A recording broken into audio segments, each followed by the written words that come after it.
Okay, તો previous લેક્ચરમાં આપણે ત્યાં સુધી જોયું હતું કે જો આપણે એક આખી સાયકલ લઈએ અને એની બધી ઇન્સ્ટન્ટેનિયસ વેલ્યુ છે એક એસી કમ્પ્લીટ એસી સાયકલ બધી ઇન્સ્ટન્ટેનિયસ વેલ્યુનો એલ્જિબ્રિક સમ લઈએ તો એ 0 થાય. મેં તમને બતાવ્યું હતું કે જો મારી પાસે એક કમ્પ્લીટ સાયકલ છે, one complete cycle will be something like this, બરાબર. અને હું આમાં એક આ પોઈન્ટ સિલેક્ટ કરું છે, ફોર એક્ઝામ્પલ ધીસ ઇઝ 0, એક પોઈન્ટ અહીંયા સિલેક્ટ કરું કે વિચ ઇઝ 45 ડિગ્રી થીટા, બરાબર. આ સિલેક્ટ કરું, it is 90 degree theta, this is 90 plus 45 એટલે 135,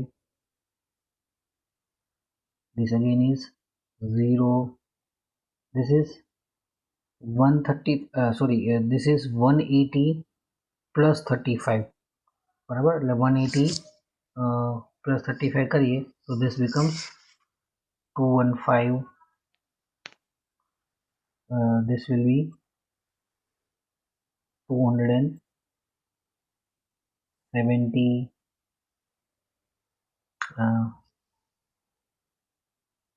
this will be 360 minus 45, it will be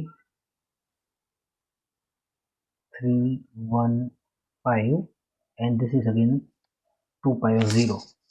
તો આ બધા માટે મને સાઇન વેવની વેલ્યુ શું મળશે? તો it is Vm into sin omega t. So for here sin omega t, for 45 degrees sin omega will the value of V will be Vm into sin 45, that is 1 upon root 2, that is equal to Vm by root 2. Okay, આના માટે કેટલી થશે? It will be only, આપણે વ્યવસ્થિત એક જગ્યાએ લખતા છે, it will be only Vm because it is maximum. અહીંયા ફરી પાછી Vm by root 2. Here we will have 0. Then for this I will have minus Vm by root 2. Similarly for this I will have minus Vm.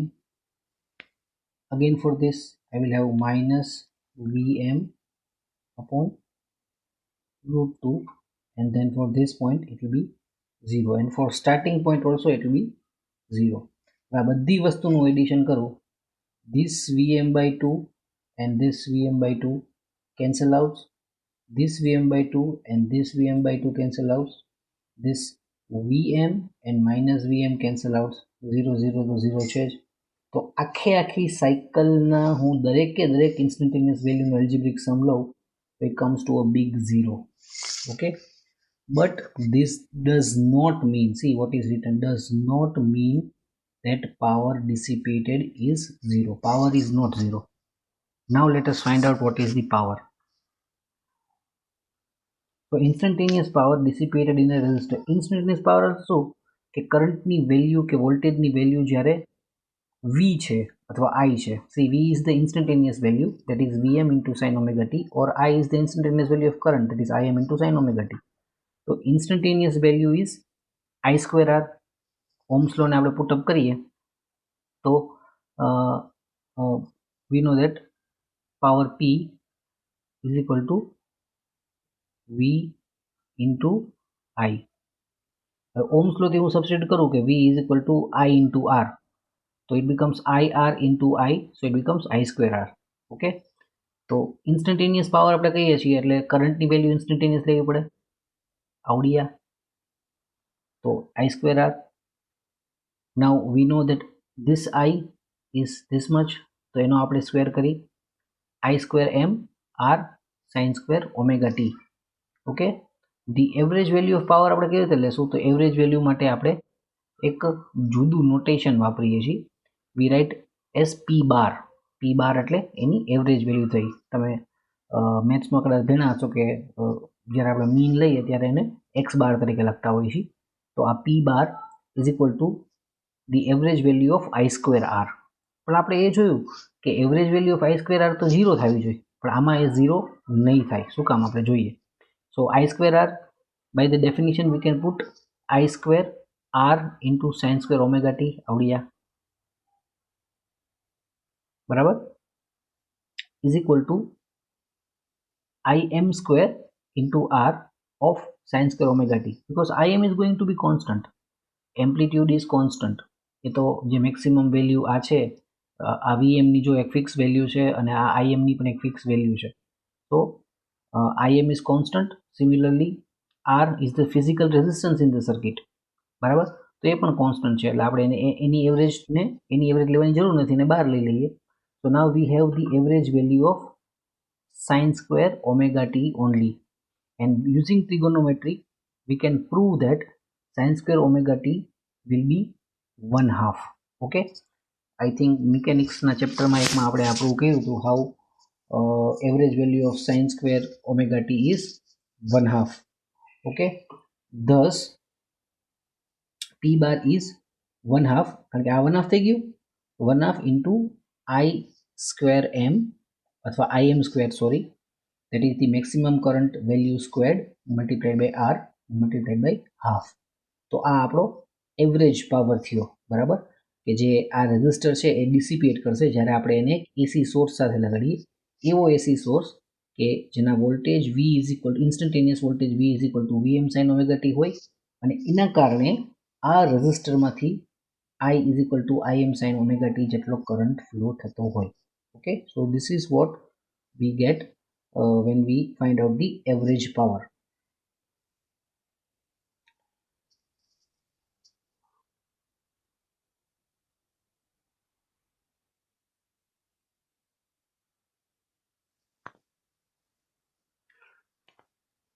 To express the AC power in same form as DC power, that is P is equal to I square R, a special value of current is defined and is used, and that is called the root mean square or the effective current, and is denoted by IRMS or I. એટલે હવે suppose કે હું એમ કહું કે let me notate, મારી પાસે AC current છે. હવે એ એસી કરંટની જે વેલ્યુ છે એ સપોઝ કે I છે. Okay, and now what is the effective value of I or DC equivalent of I? DC equivalent એટલે શું કહું, ફોર એક્ઝામ્પલ મારી પાસે એક બકેટ છે અને એની અંદર પાણી છે, પાણીનું ટેમ્પરેચર સે for example T1 degree Celsius છે. ઓકે, આની અંદર હું એક રેઝિસ્ટર લગાડી દઉં છું. એ રેઝિસ્ટરમાંથી જ્યારે હું કરંટ I, આટલો I કરંટ મારો એસી કરંટ પાસ કરું, સે ફોર એક્ઝામ્પલ ટી ટાઈમ માટે, તો આ ટેમ્પરેચર T1 ડિગ્રી સેલ્સિયસમાંથી વધીને T2 ડિગ્રી સેલ્સિયસ થાય છે.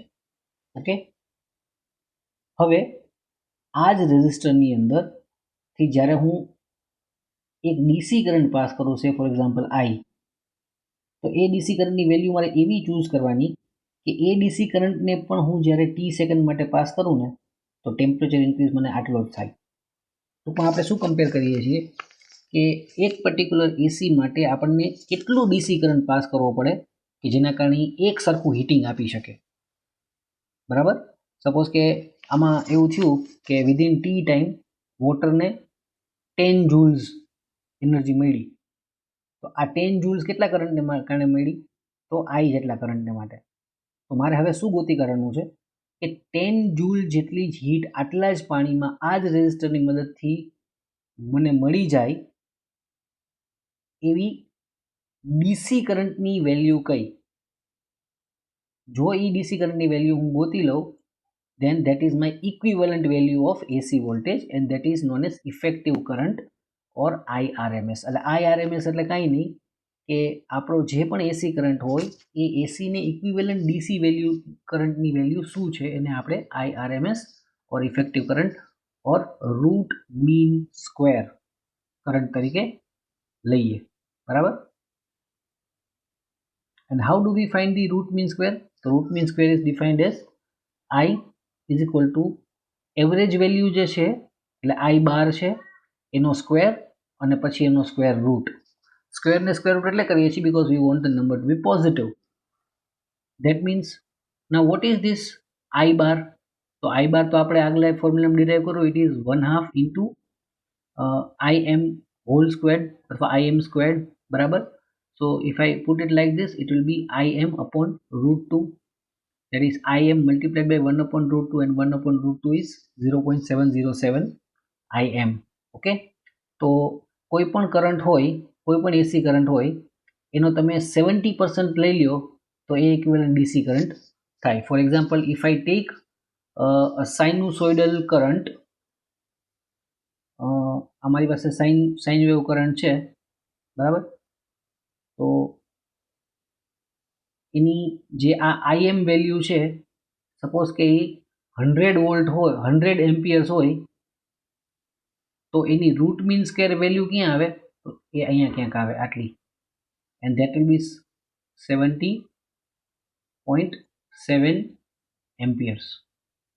ઓકે, તો 100 વોલ્ટ 100 વોલ્ટ આઈએમ વાળો જે કરંટ, એસી કરંટ હોય સાઇનુસોઇડલ, આ સાઇનુસોઇડલ માટે લાગુ પડશે, બીજા કોઈ એસી માટે લાગુ નહીં પડશે. મેં પાછલા લેક્ચરમાં તમને બતાવ્યું કે એસી છે ટ્રાયંગ્યુલર હોઈ શકે, સ્ક્વેર હોઈ શકે, but we are here talking about the pure sinusoidal current or voltage only. So if I have a pure sinusoidal current of 100 amperes, then that is equivalent to 70.7 amperes of pure DC current, બરાબર. તો એ આપણને આ RMS વેલ્યુથી જાણવા મળે છે. In the same way we can also come to effective voltage or RMS voltage. તો અહીંયા આપણે જો બતાવ્યું છે કે if this is IM, then I is somewhere over here, which is 70% of IM. In terms of I, average power denoted by P is equal to P bar is equal to 1/2 IM square into R, but 1/2 IM square into R is equal to I square R. This is again just applying the Ohm's law. જેવી રીતે આપણે I is equal to IM upon root 2 કરીએ છીએ, એવી રીતે આપણે V is equal to VM upon root 2. So this is RMS voltage and this is RMS current. જો અહીં આપણે પૂરું લખીએ તો this is I RMS and this is V RMS. I RMS જ છે. Okay, so this is voltage RMS, which is also equal to 0.707 of maximum voltage. Also we have V maximum is equal to I maximum into R, એ તો આપણને ખબર છે, or VM upon root 2 is equal to IM upon root 2 into R. Now VM upon root 2 માટે આપણે લખી શકીએ DC equivalent value, that is V. IM upon root 2 માટે આપણે લખી શકીએ DC equivalent effective current or I. So V is equal to IR. We again come to the Ohm's law, બરાબર. તો આ VM એક એસી કરંટ, એસી વોલ્ટેજ છે, IM એક એસી કરંટ છે, એને આપણે એના ડીસી ઇક્વિવેલન્ટમાં ચેન્જ કરીને ફરીથી ઓહ્મ્સ લોના ફોર્મમાં આપણે એને લાવી દીધો, બરાબર. Thus in RMS values the equation of power and current voltage relationship can be expressed just like DC. Thus they are used to depict AC values. For example, the 220 volt value of our domestic mains is actually RMS value with peak going up to VM is equal to root 2 upon V is equal to 1.414 into 220 is equal to 311 volt, બરાબર. એટલે જ્યારે આપણને એમ કહે છે કે આપણા ઘરે 220 volt એસી આવે છે, તો આપણા ઘરે જે વોલ્ટેજ આવે છે it is always shown in RMS value. Okay, so 220 is actually this value, આ વેલ્યુ જે છે એ આપણને 220 આપીએ છે. ઓકે, તો પછી આ શું થાય? we are being given VRMS is equal to 220. Okay, then what is VM? એટલે એનું એમ્પ્લિટ્યુડ શું હોય છે? તો Vm આપણે જોયું કે Vm upon √2 is equal to Vrms. RU. બરાબર? Therefore, now we want to find Vm. So Vm will be equal to √2 multiplied by Vrms.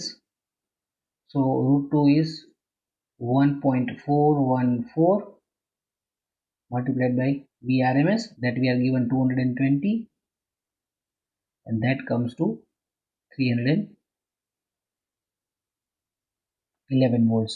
Okay, તો આવી રીતે આપણી ઘરે જે વોલ્ટેજ આવે છે એની આપણે આ પીક વેલ્યુ જોઈએ. જ્યારે મેક્સિમમ ઊંચાઈ ઉપર જાય, જ્યારે એની વેલ્યુ છે એ Vm હોય ત્યારે એ 311 વોલ્ટ્સ હોય છે. અને જ્યારે નીચે આવે અહીંયા, ભલે આ ડાયાગ્રામ આઈનો છે પણ આ તો તમને મેં બતાવું છું કે અહીં જ્યારે નીચે આવે ત્યારે એની વેલ્યુ જે છે એ -311 વોલ્ટ હોય.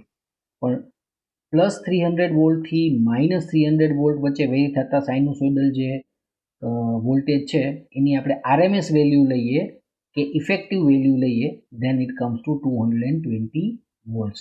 Okay.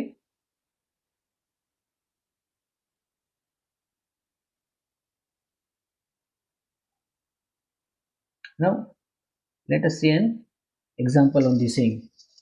We have a light bulb which is rated at 100 watts for 220 volt supply. Find the resistance of the bulb, the peak voltage of the source, and the RMS current through the bulb. Okay, તો RMS current માટે આમાં આપણે કાંઈ convert કરવું પડતું નથી, કેમ કે આપણને વોલ્ટેજ છે એ આપણા RMSમાં જ આપેલા છે. તો first of all we will use the formula P is equal to V into I, અને એના મદદથી આપણે એનું રેઝિસ્ટન્સ ગોતી શકીએ. We also can write, જો આપણે ઓહ્મ્સ લો લખીએ, we know that power P is equal to V into I. Ohm's law થી કરીએ તો પાવરની આપણને ત્રણ ફોર્મ્યુલા મળે. VI, the second one we get is I square R, and the third one we get is V square by R. So we can use this formula because we are supposed to find resistance, that is we are supposed to find this R. So if I make R the subject, then R is equal to P square by V.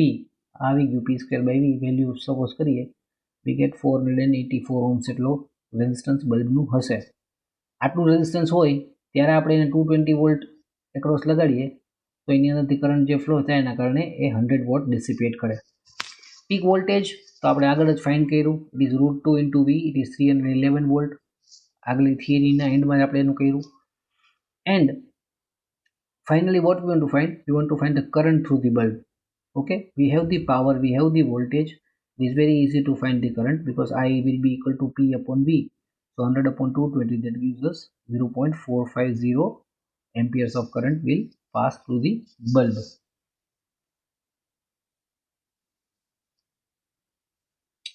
So now we come to the very important concept of representing AC current and AC voltage by rotating vectors. બરાબર, એક rotate થતું vector હોય એનાથી આપણે AC voltage અને એસી કરંટને બતાવતા હોઈએ છીએ. And this rotating vector is known as a phasor.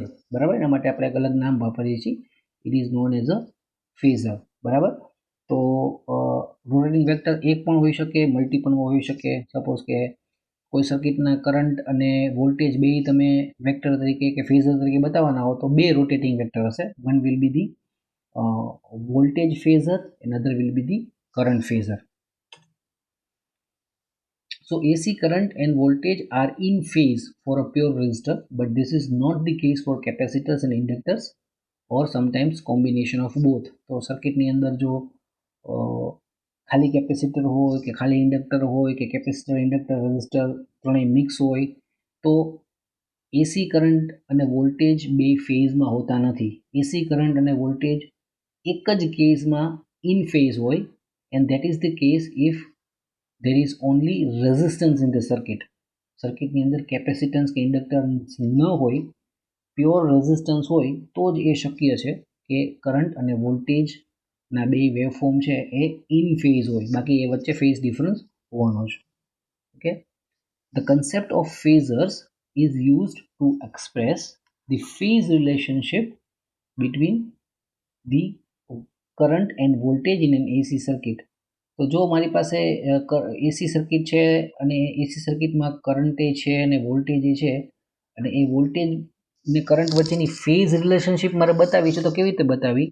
તો એના માટે આપણે આ કન્સેપ્ટ લાવ્યા છીએ ફેઝરનો. બરાબર, ફેઝરનો કન્સેપ્ટ શું છે કે આપણને કોઈ પણ એસી સર્કિટની અંદર એ સર્કિટની અંદરનો કરંટ અને એ સર્કિટની અંદરના વોલ્ટેજ એ બે વચ્ચે ફેઝ રિલેશનશિપ શું છે એ બતાવે છે. બરાબર,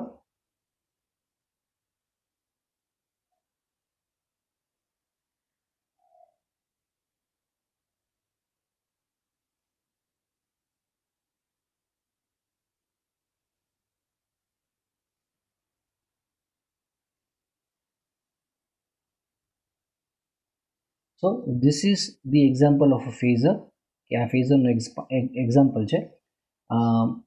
આ ડેશ લાઈન છે એ આપણું કરંટ છે અને જે આ બ્લુ લાઈન છે સોલિડ લાઈન એ આપણું વોલ્ટેજ કર્વ છે. બરાબર, તો એના માટે આપણે રોટેટિંગ ફેઝર દોરીએ છીએ.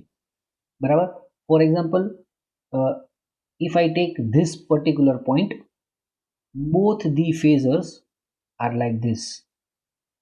This is V and this is I. બરાબર, પછી આ પોઈન્ટ ઉપર હું જોઉં એટ ધીસ પર્ટિક્યુલર પોઈન્ટ આટલું ટાઈમમાં આગળ વધે ઓમેગા T1, તો આ એંગલને ઓમેગા T1 જેટલું બનાવું.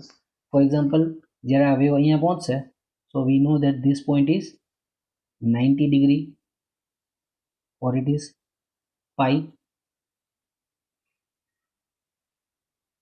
ઓકે, તો આ ફેઝર છે એ અહીંયા પહોંચી જશે આવી રીતે.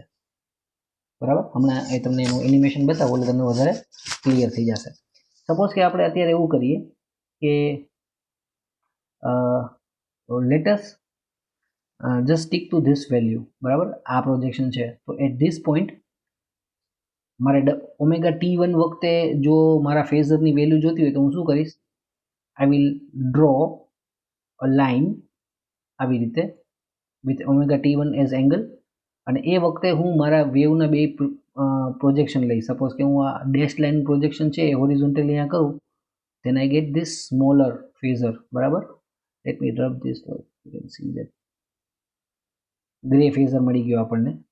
બરાબર, અને જેવું હું આ મારી મોટી સોલિડ લાઈન છે એને પ્રોજેક્ટ કરું તો મને આ બ્લુ ફેઝર મળે છે. બરાબર, નાઉ ફેઝરની લેન્થ છે એ એમ્પ્લિટ્યુડ જેટલી જ છે. C, the vertical component of V is small v and the vertical component of phasor I is small I. તો આ મોટો I છે, આની વેલ્યુ ફિક્સ છે. કેટલી છે? આના એમ્પ્લિટ્યુડ જેટલી. આ V છે એ વોલ્ટેજનું એમ્પ્લિટ્યુડ છે, એની વેલ્યુ કેટલી છે? તો અહીંયા V સુધીની. It is not going to change, but as the phasor rotates એનું જે વાય એક્સિસ ઉપર જે પ્રોજેક્શન છે એની લેન્થ ચેન્જ થયા કરશે. C how it changes. Let us સે that we are at point 0, so omega T1 is 0. બરાબર, તો હું એક મિનિટ એક્સિસ દોરી નાખું and then let me explain you. Suppose that this is our axis, okay, and we change the color of this one also. So at time, say at time t is equal to 0, at that particular time omega T1 is also 0, so angle between x-axis and this phasor is 0, so our phasor is just lying down over here like this. આવી રીતે ઉતેલું છે. Okay, I will just bring it on this line. Okay, what is the projection on x-axis, on y-axis? It is 0. So I value and V value are also 0. કેમ કે I value અને V value શું છે? Phasor V અને phasor I નું vertical component, તો vertical component 0 છે. હવે સપોઝ કે હું લઉં omega t1 is equal to pi by 4. Okay, that means somewhere over here. Okay, તો pi by 4 એટલે 45 મેં લીધું, તો 45 માટે મારો ફેઝર કેવો થશે?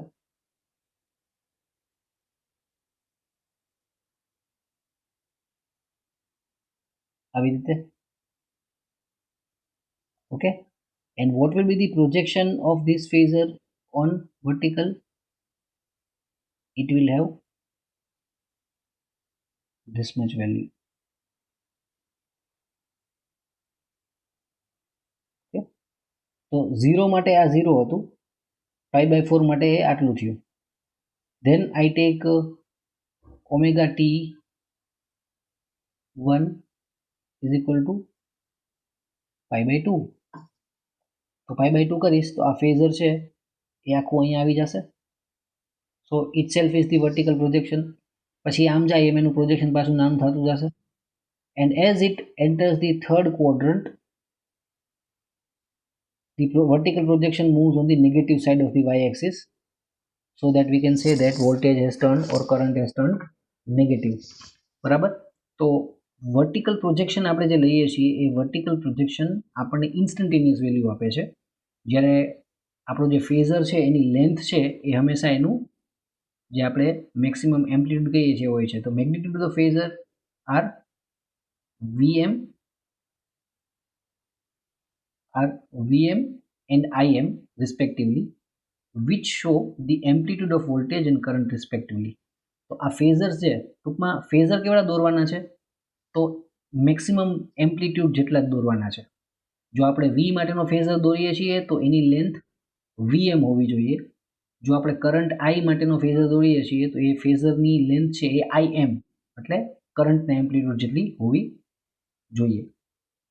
In the figure alongside, phasor of V and I are shown, which are in the same direction here as they are for a resistor. તો આમાં તમે જુઓ તો I નો ફેઝર એ આમ છે અને V નો ફેઝર એ સેમ ડિરેક્શનમાં છે. શું કામ? કેમ કે આ આપણે રેઝિસ્ટરની વાત કરીએ છીએ. રેઝિસ્ટરમાં કરંટ અને વોલ્ટેજ છે એ ઇન ફેઝ હોય છે, એટલે બંને ફેઝર એક સાથે એક સરખી સ્પીડે રોટેટ થાય છે. અને એટલે જ આપણે જોઈએ કે એના વેવફોર્મ એક સાથે 0 ઉપરથી સ્ટાર્ટ થાય છે, એક સાથે મેક્સિમમ અચીવ કરે છે. Again they cross 0 at the same time, again they reach the negative maximum at the same time, and again they reach 0 at the same time, because their phasors also rotate at the same speed and at the same position. બરાબર. એટલે actually આ grey phasor અને blue phasor બે અલગ અલગ phasor છે, પણ એક જ દિશામાં છે એટલે બે એકબીજા ઉપર સુપર ઇમ્પોઝ દેખાય છે તમને આની ઉપરથી. Thus it can be said that V and I are in phase and angle between them is 0. તો આ I ફેઝર અને બ્લુ દેખાય છે V ફેઝર. તો I અને બ્લુ છે એની વચ્ચે એંગલ કેટલો છે? તો એની વચ્ચે એંગલ 0 છે, because they are at the same position. So angle between them is 0. તો આના પરથી તમને સમજાશે કેવી રીતે રોટેટિંગ ફેઝર ઉપરથી એસી વેલ્યુ ડેવલપ થાય છે. જો તો each and every position of our phasor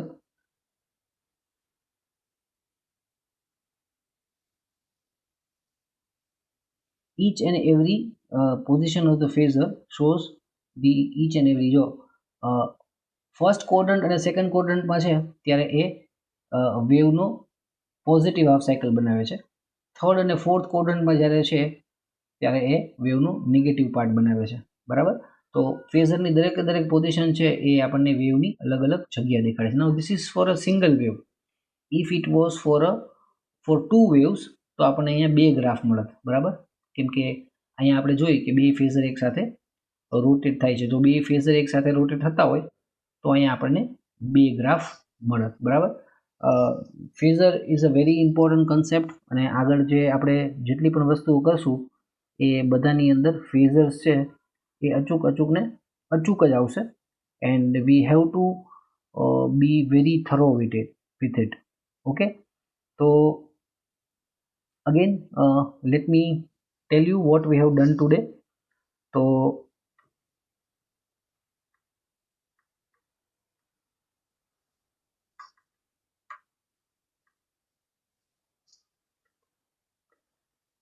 what we did today was we stated that power dissipated in an AC cycle is not zero. એ છે એ એવરેજ પાવર જો આપણે એક આખી સાયકલનો લઈએ then average power came out to be 1/2 I maximum square into R, બરાબર.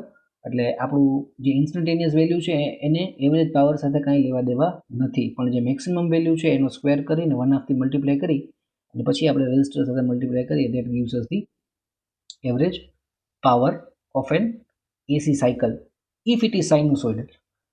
અહીંયા એ યાદ રાખવાનું છે કે આ બધી વેલ્યુઝ પ્યોર સાઇન વેવ માટે જ છે. Then what we did was that how can we equate AC power with DC power? તો AC વોલ્ટેજ અને એને ઇક્વિવેલન્ટ DC વોલ્ટેજ જેને આપણે કહીએ AC કરંટ અને ઇક્વિવેલન્ટ જે DC કરંટ છે એને આપણે IRMS અથવા ખાલી I કહીએ છીએ, capital I. Okay, and that comes out to be 0.707 of I maximum, બરાબર. એટલે મારી પાસે જો એક કરંટ છે કે જેની ઇન્સ્ટન્ટેનિયસ વેલ્યુ I છે અને એનું ઇક્વેશન કંઈક આવું છે કે this I is equal two IM sin omega t. Okay,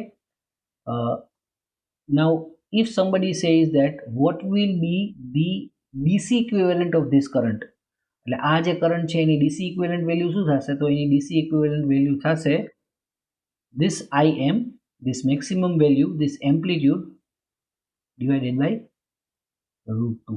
Okay, this is it. So જો મને કોઈ એમ કહે કે see if this I is equal to 200 sin omega t, then what is the equivalent value of DC? Then it is 200 divided by √2, બરાબર, એવું હું લઈ શકું. So finally it can be √2 into √2 into 100 upon √2. So it will be somewhere around 141.1 volts, બરાબર. એ મારી average DC value, એ મારી DC value થશે. કોને ઇક્વિવેલન્ટ? તો ઇફ ધીસ IM ઇઝ 200 વોલ્ટ્સ, બરાબર. તો 200 ને મેં √2 into √2 into 100 એવી રીતે લખ્યા અને પછી એવો એટલા માટે લખ્યા કે I can cancel √2 and then what is remains is that √2 into 100. તો આવી રીતે તમે DC ઇક્વિવેલન્ટ વેલ્યુ કાઢી નાખો. DC ઇક્વિવેલન્ટ વેલ્યુ એટલે શું કે કોઈ પણ એક સાઇનુસોઇડલ AC હોય એ AC ની હીટિંગ કેપેસિટી કેટલી છે એટલું જ હીટિંગ આપણે કેટલા DC કરંટથી લઈ શકીએ અને એ DC કરંટની જે વેલ્યુ છે એને આપણા AC કરંટની ઇક્વિવેલન્ટ વેલ્યુ કહેવાય, બરાબર.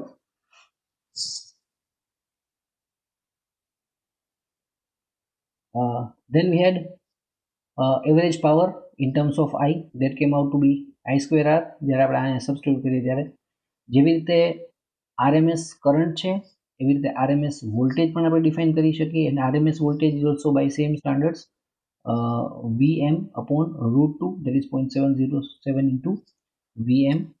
We can also come to RMS voltage is equal to RMS current into resistance in the circuit, that is again the Ohm's law, which is very well effective at DC. It also works very well at AC. હવે આપણા ઘરે જે 220 volt આવે છે એ 220 volt actually RMS છે. Okay, તો what is the peak value? તો peak value માટે આપણે શું કરશું? તો એને √2 થી મલ્ટીપ્લાય કરીએ then our peak value comes out to be 311 volts. એટલે આ વેલ્યુ છે પીક વેલ્યુ 311 વોલ્ટ છે, પણ આ એવરેજ વેલ્યુ આપણને આપેલી છે, સોરી ઇફેક્ટિવ વેલ્યુ આપેલી છે, that is 220 volts. Then we saw an example which is very self-explanatory. Now the most important thing that we learned today was how to use phasors to show electric quantities in AC domain. એટલે AC ની અંદર આપણે આ quantities કેવી રીતે બતાવી શકીએ? તેમાં આપણે શું કરીએ છીએ? we use rotating vectors, અને આ રોટેટિંગ વેક્ટર્સ છે એને આપણે ખાસ નામ આપીએ છીએ, આપણે એને ફેઝર્સ કહીએ છીએ, બરાબર. તો ફેઝર્સ છે એનું કામ શું છે કે they will show you the difference of angle between voltages and currents, બરાબર. ફોર એક્ઝામ્પલ, જો હું એક એવો એક્ઝામ્પલ લઉં કે જેમાં આઈ અને વી ફેઝર વચ્ચે 90 ડિગ્રીનો એંગલ છે, એનો મતલબ શું થશે? this will be my V phasor and at 90 degree to that this will be my I phasor, બરાબર. જો આવું થાય તો આ બે વેવ છે એ કેવા હોવા જોઈએ? તો બે વચ્ચે 90 નો ફેઝ ડિફરન્સ જો તો 90 is somewhere over here, so my second wave should be like this. Sorry,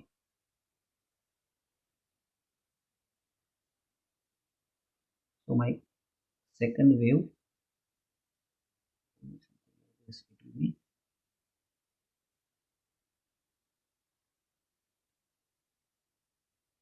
okay. તો આ બે વચ્ચેનો ફેઝ ડિફરન્સ છે 90 થઈ ગયો. Let me show you the animation for that. તો જો અહીંયા તમને દેખાશે, અહીંયા બેની બદલે 3 ફેઝર છે. આ ગ્રીન ફેઝર છે એનાથી ગ્રીન વેવ બને છે, બ્લુ ફેઝરથી બ્લુ બને છે, અને રેડ ફેઝર છે એનાથી રેડ બને છે. 3 ફેઝર છે એ કોઈ પણ એક ક્વોન્ટિટીની મેક્સિમમ વેલ્યુ એટલે એમ્પ્લિટ્યુડ બતાવે છે, અને એ ફેઝરની લેન્થ લાંબી ટૂંકી છે. એટલે તમને જુઓ કે વેવનું એમ્પ્લિટ્યુડ છે યલોનું બ્લુનું સૌથી મોટું છે, કેમ કે જો બ્લુ સૌથી લાંબો વેક્ટર છે. રેડનું ઇન્ટરમીડિયેટ છે, એટલે કે બ્લુથી નાનું છે પણ ગ્રીનથી મોટું એમ્પ્લિટ્યુડ છે, કેમ કે આ વેક્ટર્સની સાઇઝમાં જુઓ તો રેડમાં એવું છે કે રેડ છે એ બ્લુથી નાનું છે પણ ગ્રીનથી લાંબુ છે. ગ્રીન સૌથી નાનું છે એટલે એના વેવનું એમ્પ્લિટ્યુડ સૌથી ઓછું બને છે. and you can see that all three waves are related to each other by 90 degree. ત્રણ ફેઝર વચ્ચેનો એંગલ 90 છે, બરાબર. બ્લુ રેડ વચ્ચે 90 છે અને રેડ ગ્રીન વચ્ચે પણ 90 છે, અને અહીંયા એવી જ રીતે બંનેના અલગ અલગ ફેઝ બને છે.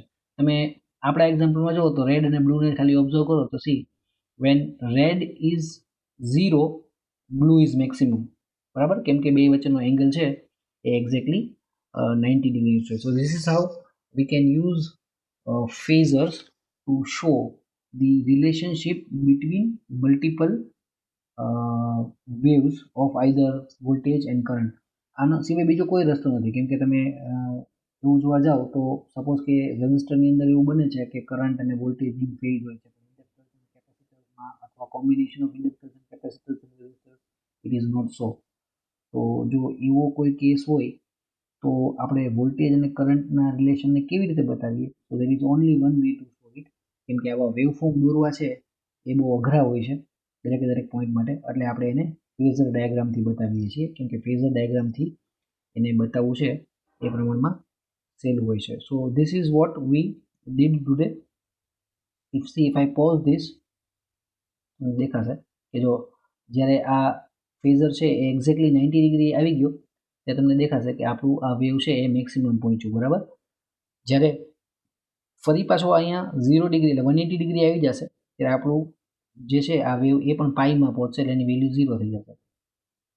સી ઇટ ઇઝ એટ પાઈ, અને પાઈ એ છે તો આપણા વેવની વેલ્યુ એ 0 પહોંચી ગઈ છે, બરાબર. એવી રીતે 270 એ પહોંચશે ત્યારે આપણને નેગેટિવ મેક્સિમમ મળશે. Very difficult to catch it at 270. It is just a bit larger than 270. You can see that it has reached negative maximum. અને જ્યારે ફરી પાછું 360 એટલે 0 એ પહોંચશે ત્યારે તમને દેખાશે કે એની વેલ્યુ એ 0 થી સેજ ઉપર ગઈ, બરાબર, અને આટલી વેલ્યુઝ માટે. So this is how phasors can show you the relationship between two waves. એટલે અહીંયા આપણને બે ફેઝર છે એ ઇન ફેઝ બતાવે છે, એટલે બંને એક લાઇનમાં છે. પણ જો બે કરંટ અને વોલ્ટેજ ઇન ફેઝ ન હોય તો આ ફેઝ વચ્ચે આ બે ફેઝર્સ વચ્ચે પણ કોઈક એક એંગલ હોત, બરાબર. so this is it. In the next lecture we will move forward અને આપણે જોઈશું કે એક પ્રેક્ટિકલ ઇન્ડક્ટર અથવા કેપેસિટર જ્યારે આપણે સર્કિટમાં લગાડીએ ત્યારે ફેઝ એંગલ છે એ કેવી રીતે ચેન્જ થાય છે, and how can we represent that with the help of phasors. તો ફેઝર્સનો યુઝ છે, રેઝિસ્ટર્સમાં આપણે ફેઝરનો યુઝ કરવાની જરૂર એટલા માટે નથી પડતી કેમ કે બંને ફેઝમાં છે. તો નેક્સ્ટ લેક્ચરમાં આપણે જોશું કે how this phasors are useful when we have components which change the phase relationship between voltage and current in a particular circuit, બરાબર. તો એ આપણે નેક્સ્ટ લેક્ચરમાં જોઈશું.